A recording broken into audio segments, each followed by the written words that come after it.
Honorable.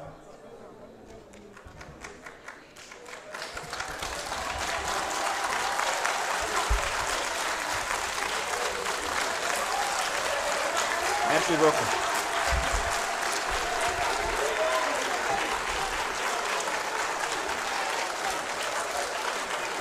Jërëjëf.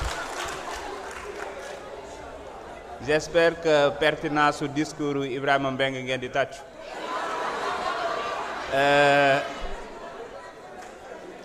Honorable Babacar Ndiaye, vous avez la parole.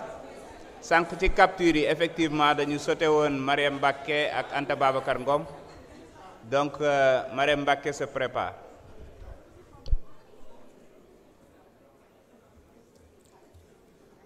Asalaamaaleykum wa rahmatullah. Vu que man maa am chance su jël la parole après l'écrasante victoire de monsieur Abass Fall,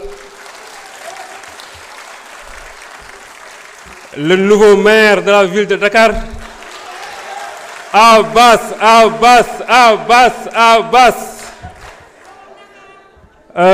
Salaamaaleykum wa rahmatullah. ñu ngi rafetlu di sant bu baax di gërëm le gouvernement du Sénégal ainsi que toutes les autorités politiques yi nga xamante ni ñoom ñoo amal benn élan de solidarité bu am solo diggante Tëngéej, Bargny, Mbao, Thiaroye ba Hann ci natt bi nga xamante ni dal na leen fan yii. De remercier aussi le gouvernement ainsi que toutes les autorités politiques ci cet élan de solidarité bi nga xamante ni ñu ngi koy noté depuis bi inondation yi commencé ba léegi. Je ne vais pas m'attarder sur l'importance, voire la cohérence, la constance, la logique du gouvernement via ce package bi nga xamante ni yónnee nañu ko allant d'une loi qui garantit l'accès à l'information, passant par la protection des lanceurs d'alerte, passant par la déclaration de patrimoine à l'entrée comme à la sortie, pour terminer ci li ñuy wax la refondation de l'OFNAC en allégeant le nouveau OFNAC, en le rendant plus efficient, plus efficace. Mais je vais plutôt accentuer mes propos sur la marche de la justice sénégalaise.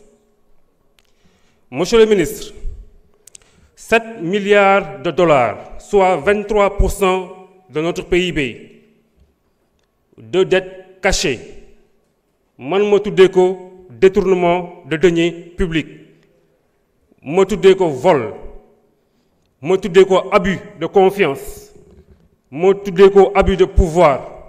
Monsieur le ministre, moo tuddee ko li ñuy wax conflit d'intérêt. Lii nekkatul problème de gestion, mais c'est plutôt un crime financier. Les citoyens, les générations futures ont le droit de savoir qui a endetté le Sénégal dans l'obscurité. Monsieur le ministre, cette dette cachée remet en cause totalement la transparence budgétaire, remet en cause totalement la communication financière de l'État, mais remet en cause totalement le respect des engagements de l'État vis-à-vis des Sénégalais. Monsieur le ministre, ñu ngi xaar yoon di xaar justice mu def la lumière sur cette dette cachée, ndaxte les auteurs de cette forfaiture ñu ngi fi toog di la xool.